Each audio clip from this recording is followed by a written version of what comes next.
Hello, everybody. I'm Minaji, and this is FMV Reviews. And today we're going to be talking about the movie Mortal Kombat. So, in this movie, you're following an MMA fighter named Cole as he's pulled into mysterious, supernatural, martial arts fueled fight scenes for the battle for Earth's freedom. So, that's a really rough synopsis.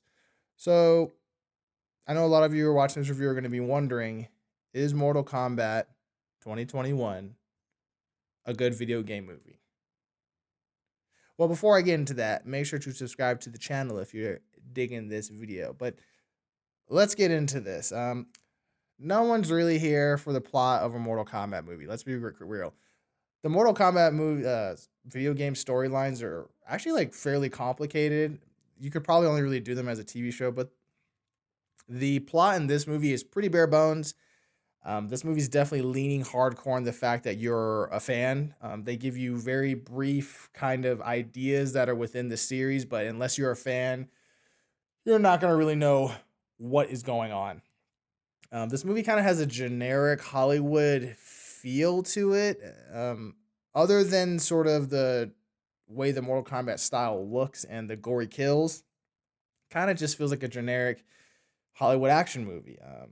This plot does suffer from the fact that it is overly stuffed. All video game movies that have fighting stuff like Street Fighter, you're always going to run into a problem because, for those games, there's a huge cast of characters, but when you're doing a movie, you have to kind of focus the narrative on somebody, and it can make it where, as a director or as a creator, you're kind of in a tough position of, do I lean into the fan service and give the fans what they want, but maybe not have a very good story? Or do I try to make a more straightforward narrative, but leave out characters and elements that maybe fans of the series would be coming to see? It's also pretty obvious from watching this movie that they are trying to do a Mortal Kombat like expanded universe kind of thing. I mean, it makes sense. They have a lot of characters and whatnot, but there were times where I wondered if that didn't make the movie suffer a little bit from a plot line. But like I said before, no one's really here for the Mortal Kombat plot. But let me get into some things that I don't think help the movie necessarily. So, a lot of the fans who are coming to see this, they want to see certain characters they love. And unfortunately, they decided to have the main character be played by Louis Tan. I like Louis Tan. He was originally, I heard there was rumors he was supposed to be Iron Fist. He probably would have been a good Iron Fist. But this movie does him no favors. He is by far the least interesting character, and he is super generic. He's just super generic leading man guy, which stands out even more because once the sort of main cast of characters that we know from the Mortal Kombat universe start to come into the movie, he just basically not gets pushed the back because the story's not focusing on him, but he's just not interesting. I would say an example of that is that this movie, anytime Sub-Zero and Scorpion are involved in the film gets better. Like, it seems like the fight scenes get better, the story gets a little bit more focused. Sub-Zero is played by Joe Taslim. I know him from the Raid series, the first Raid movie, and he's pretty solid as Sub-Zero, the villain Sub-Zero in this movie. He's pretty menacing. He has a certain physicality to him that I like, that's intimidating.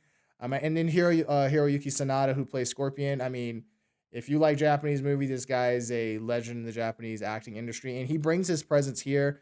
But like I said, the plot is not really doing them any favors, so they're just bringing their own chops basically into the film.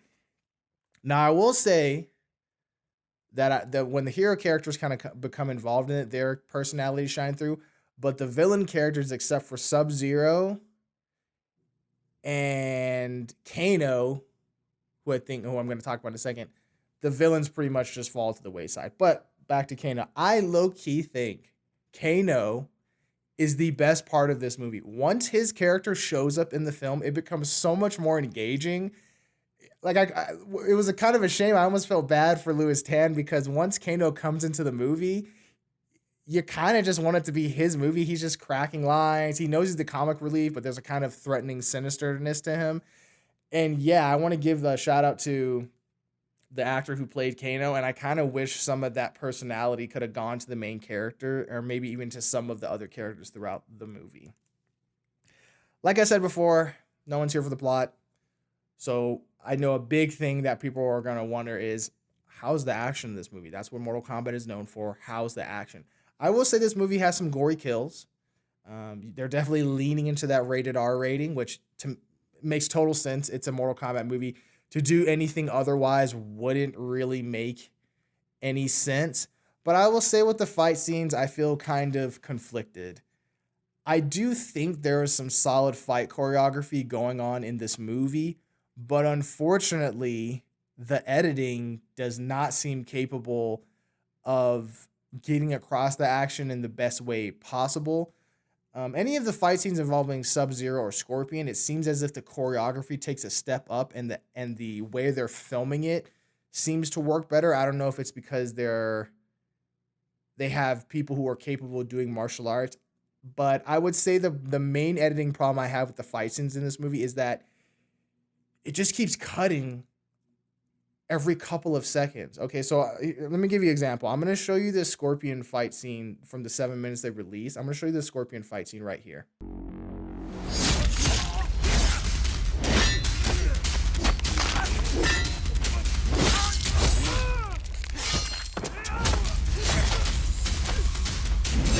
Okay, now I'm going to take that footage that I just showed you and I'm just going to slow it down a little bit. And what you're going to start to see is there's cutting for no reason, right? They do a thing where you'll have a medium shot on someone, and then it'll just cut to a slightly closer up shot of them. And it's just totally unnecessary. And it creates this thing within the fight scenes where your eyes are having to adjust for a second to find where you are within the scene. But let me just show you what I mean.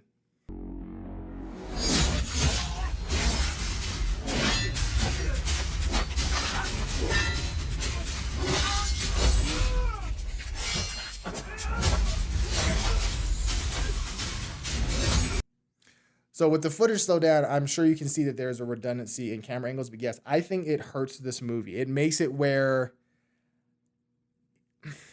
to be real, and I'm going to be totally serious here, I don't think this movie had any favors done for it by the fact that the Scorpion animated movie came out before this. And to be real, the Scorpion animated movie is basically doing what this movie does, but way better.